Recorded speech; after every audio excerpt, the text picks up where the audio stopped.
Assalamualaikum. Waalaikumsalam. Selamat siang. Siang. Gimana kabar kalian hari ini? Alhamdulillah luar biasa. Allahu Akbar. Oke, bertemu lagi dengan pembelajaran Ibu hari ini. Kita untuk hari ini diharapkan kalian bisa memahami besaran-besaran atau perhitungan ya dalam sains. Sebelum masuk ke pembelajaran, Ibu akan absensi terlebih dahulu. Oke, Ibu akan mulai absensi dulu ya. Ayumi, hadir. Ayumi hadir. Intan, hadir. Tia, Maetul, hadir. Ayu, hadir. Dian, Jaya, hadir. Sapi, Ika, Yulisa, hadir semuanya? Hadir. Oke, nah minggu kemarin kita udah belajar tentang apa aja? Sains. Apa lagi? Terus ilmu sains. Tentang halaman laboratorium ya. Dan yang minggu kemarin terakhir itu tentang yang kita buat kelompok itu tentang percobaan. Nah, dalam percobaan pasti kan kita bakal butuh banget itu pengukuran. Bisa mengukur jarak, mengukur berat satu benda dan lain-lainnya. Nah, pengamatan selama eksperimen. Jadi pengamatan selama kalian percobaan itu kan ada dua pengamatan. Yang pertama itu pengamatan kualitatif dan kuantitatif. Pengamatan kualitatif ya,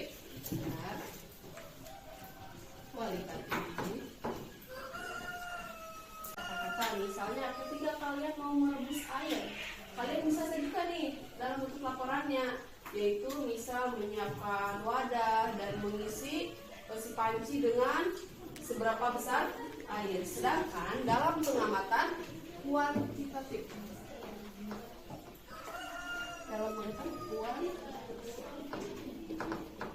nah, sedangkan dalam pengamatan kuantitatif itu lebih ke angkanya, ya. Misal mau merebus air, berarti kita harus membutuhkan berapa mili air, misal 100 mili air.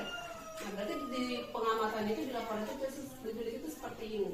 Untuk merebus air kita itu membutuhkan 100 mili air bersih. Nah, itu contoh dari kuantitatif dalam tulis laporan. Sedangkan yang kualitatif, kalian fokus ke kata-katanya. Itu untuk merebus air berarti kita membutuhkan panci, air, api, dan lain-lain. Itu kualitatif. Beda ya, kualitatif itu lebih ke kata-kata. Sedangkan kuantitatif itu lebih ke angka-angka. Nah, dalam pengamatan selama eksperimen juga kita pasti menemukan itu besaran. Ada besaran pokok dan besaran turunan. Besaran itu adalah istilah yang digunakan untuk menunjukkan pada sesuatu yang bisa diukur dan memiliki nilai. Itu besaran. Jadi sesuatu pasti memiliki nilai. Misalnya spidol ini memiliki nilai. Nilainya apa? Coba banyak spidol ini berapa? Nah, itu juga termasuk nilai. Berat spidol ini berapa sih? Nah, itu juga termasuk nilai. Akan menghasilkan angka. Nah, besaran pokok itu sendiri adalah besaran yang dijadikan dasar untuk menetapkan besaran lainnya. Itu besaran pokok. Misalnya itu besaran pokok adalah panjang, massa, terus waktu, suhu, jarak, dan lain-lain. Sedangkan yang besaran turunan itu adalah besaran yang ditetapkan berdasarkan besaran pokok. Jadi untuk menentukan besaran turunan itu biasanya menjumlahkan atau mengalihkan dari besaran pokok. Misalnya untuk menentukan kecepatan, berarti kita membutuhkan panjang lintasan dari besaran pokok dibagi dengan waktu dari besaran pokok. Tuh. Untuk lebih pahami, gua akan nulis tabelnya terlebih dahulu. Oke, perhatikan dulu yang di bawah. Nah, ibu udah buat nih, yaitu tabel dari besaran pokok besaran turunan. Bahas yang besaran pokok terlebih dahulu. Nah, ada 7 besaran pokok yang sudah diterapkan sudah ditetapkan oleh SI. Kalian tahu SI itu apa? Standar internasional. Nah, 7 besaran pokok itu apa aja? Yang pertama yaitu panjang. Kalian tahu kan panjang? Nah, untuk mengukur panjang itu satuannya adalah meter. Terus yang kedua itu massa. Satuan massa itu apa? Kilogram atau kg. Jadi massa itu berat ya. Lalu yang ketiga waktu. Satuannya adalah sekon. Kalian pasti tahu waktu ya. Waktu itu diganti dengan jam.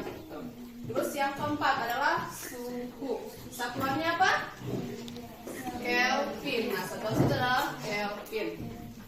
Terus yang kelima yaitu jumlah zat. Satuan jumlah zat itu apa? Mol. Lalu yang keenam apa? Ya, watt alus listrik. Satuannya itu apa? Ampere. Nah, terus yang ketujuh apa? Intensi cahaya. Satuannya apa? Ya, kandela. Lalu nih yang besaran turunan. Masuk ke besaran turunan. Di sini ada 6 besaran turunan ya. Yang pertama itu apa? Kecepatan. Dengan satuannya adalah meter per sekon. Terus ada juga luas. Dengan satuannya meter kuadrat. Lalu volume dengan satuannya meter kubik ya. Lalu ada juga massa jenis dengan satuannya kilogram per m kubik ya. Lalu gaya dengan satuannya adalah kilogram meter per sekon kuadrat. Oke. Terus yang terakhir apa? Percepatan dengan satuannya adalah dengan satuannya meter per sekon kuadrat ya.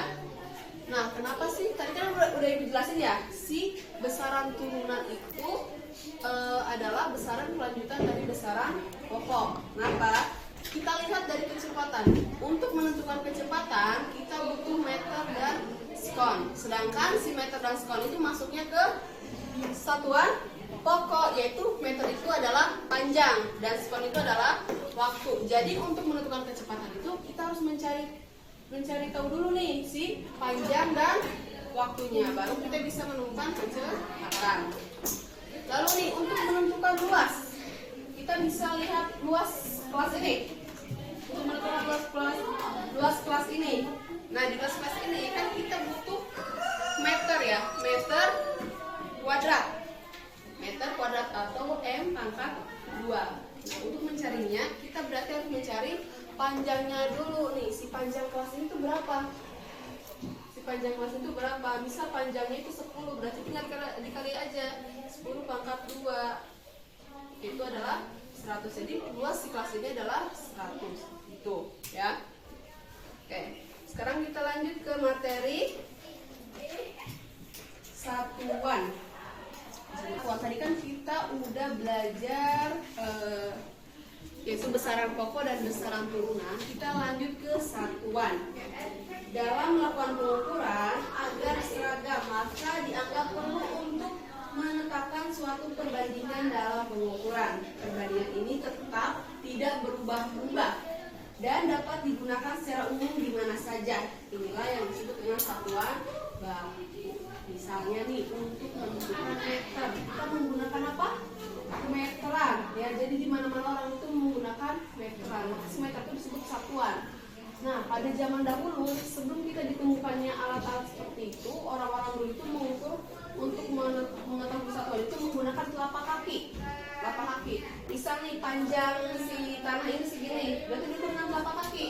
Ya, telapak kaki. Kalau misal dari tanah segini tuh 4 telapak kaki, atau misal dari tanah segini tuh 8 telapak kaki, dan seterusnya. Jadi patokan itu telapak kaki. Kalau sekarang kan kita patokan buku itu meteran ya. Untuk membuat pintu nih, membuat pintu. Rata-rata orang sekarang membuat meteran. Rata-rata orang itu membuatnya 2 meter ya, 2 meter atau 180. Sedangkan orang dulu itu sebelum adanya meteran, dia itu menggunakan kaki. Jadi seberapa panjang itu sampai kaki. 1, 2, 3 sampai belakang kaki. Berarti nanti buat itu segini kaki. Kalau kita itu dikenal dengan meteran, tapi kalau di luar negeri itu dikenal dengan inci. Di luar sana itu dengan inci ya. 1 inci itu berapa meter?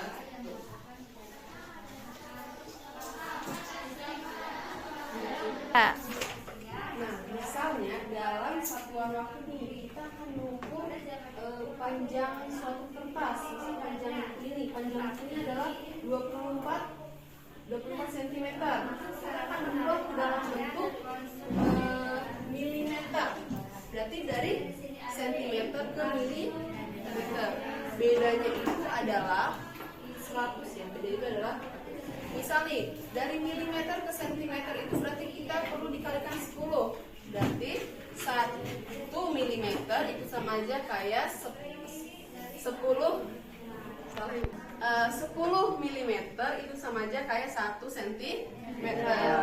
Dan 10 cm itu sama aja kayak 1 desimeter.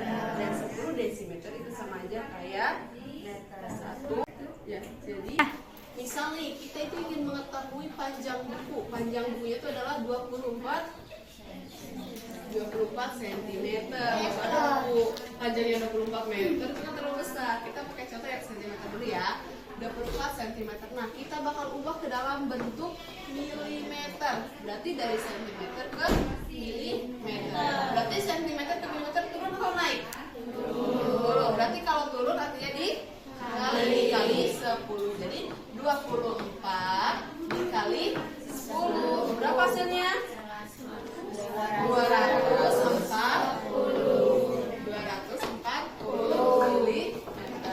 Jadi si panjang buku itu yang tadinya 24 cm, kalau kita ubah ke dalam bentuk milimeter berarti dia adalah 240.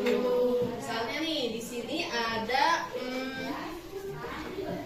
1500 cm. 1500 cm kita ubah ke dalam bentuk desimeter ya. Ini kan dari sentimeter berubah ke desimeter. Berarti kalau nih dari cm ke dm naik atau turun? Naik ya. Kalau naik itu artinya dibagi ya. Berarti 150 dibagi 10. Berapa hasilnya? 1500 dibagi 10 hasilnya 150. Jadi kalau panjangnya 150 cm, kita ubah ke dalam bentuk desimeter, itu hasilnya 150 desimeter. Kan yang ini? Oke, kita lanjut lagi nih ke materi selanjutnya. Dalam mengukur juga kita memperhatikan beberapa hal ya. Misalnya kalian ingin mengukur seberapa berat sebuah barang, maka kalian pastikan dulu nih si timbangannya itu sudah menyentuh angka 0 ya. Baru kalian jangan bisa ada di beberapa titik angka, kalian langsung masukin aja sebarang yang akan timbang. Nanti hasilnya itu tidak akan sesuai. Lalu, nah pastikan nih alat yang kalian gunakan juga sesuai. Ya, kalau kalian ingin mengukur panjang, berarti kalian menggunakan meteran ya. Misal kalian ingin mengukur suatu benda tapi bendanya panjang, kalau pakai penggaris kan nggak bisa, berarti harus pakai meteran. Jadi harus sesuai alatnya. Jangan bendanya panjang kalian ukur pakai penggaris, itu nanti hasilnya juga tidak akan sesuai ya. Lalu nih, ketika kalian menentukan hasilnya, kalian langsung buru-buru catat. Jangan hanya diingat, karena kan biasanya nih ingatan mampu itu cepat lupa. Takutnya nanti hasilnya kalian lupa dan hasilnya juga sama, tidak sesuai. Kalau misalnya kalian ingin mengukur dari bentuk ukuran yang cairannya seperti ini, lihat di gambar bentuk cekung ya. Nih, untuk cekung, kalian tuh bacalah dari air yang ini. Dari airnya itu tumpah ke bawah, ya. jari kelingkar bawah. Nih, ini kan bentuk cukung, jadi cukungnya itu kayak gini. Kalian baca itu yang paling bawahnya, ya, agar hasilnya sesuai. Jangan yang seperti ini yang dibacanya di atasnya, karena itu tidak sesuai. Kenapa? Karena kan kalau baca di atasnya, ini masih ada space kosong. Ya, kalau kalian mengukur dalam bentuk cairan, ya. Dan satu lagi nih, kalau misal kalian ingin mengukur suatu panjang, pastikan si yang buku itu lurus. Misalnya kalian yang buku panjang buku ini, pastikan si buku ini tuh lurus ya, lurus. Dan kalian mengukurnya juga lurus kayak gini. Kalau lurus gini kan hasilnya itu 24. Coba kalau misal kita mengukurnya dalam bentuk bengkok ya, bengkok. Si bukunya kurang bengkokkan. Si penggarisan bisa sesuai, pasti kan. Hasilnya berapa? Hasilnya jadi kanan 25 atau 24. Sesuai nggak? Enggak ya. Jadi kalau kalian ukur pastikan si yang kalian itu lurus dan si alatnya juga harus lurus ya. Paham? Oke. Untuk mengulas materi ini, coba Ibu meminta kalian untuk mengerjakan soal berikut. Ya. Sama. Ubahlah.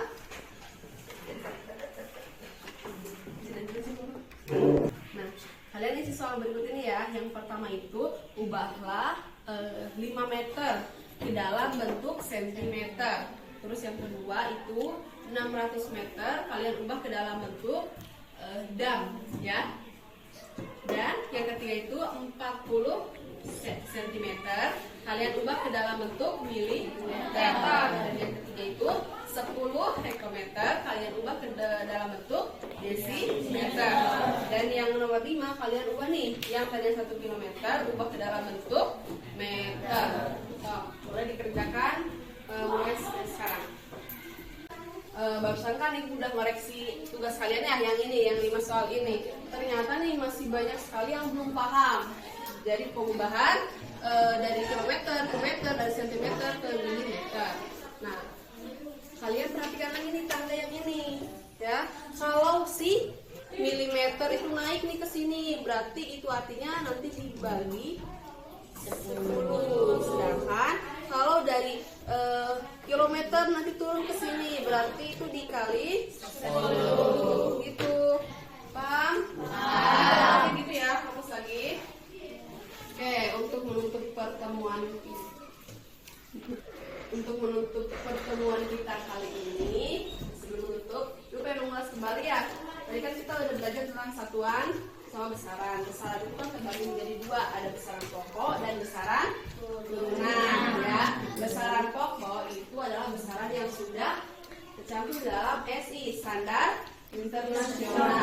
Sedangkan besaran turunan adalah besaran dari gabungan besaran pokok. Misalnya kan hari ini kita untuk menentukan kecepatan, berarti kita butuh apa? Yaitu panjang dan waktu. Sedangkan si panjang dan waktu masuknya ke dalam besaran pokok. Paham ya, dari besaran pokok dan besaran turunan. Lalu sekarang nih masuk ke satuan. Nah, satuan itu adalah alat yang dijadikan patokan. Kalau kita untuk mengukur panjang, berarti kita butuhnya apa? Meteran. 1 meter itu adalah berapa sentimeter? 1 meter? 100 cm. 100 cm. Lalu, nah untuk mengukur berat, berarti timbangannya itu adalah ke kilowatt. Satuan panjang, nah di satuan juga kan masih banyak ya. Ada kilowatt, massa, berat, dan lain-lain ya. Nah untuk mengukur juga nih, kalian harus pastikan, tadi kata Ibu nih, pastikan untuk mengukur itu pastikan si alatnya itu udah siap. Kalau misalnya mau mengukur, berarti pastikan si ukuran itu dari 0 ya. Lalu untuk mengukur panjang, pastikan si alat yang mau diukur itu harus lurus ya, nggak bengkok-bengkok. Tuh, dan hasilnya itu harus dicatat ya, biar kalian nggak lupa. Misalnya kalau emang kalian ngitungnya cuma dikit, kalian boleh nih nggak usah dicatat. Tapi kalau misal untuk sebuah laporan atau misalnya apa angka-angka atau begitu dicatat.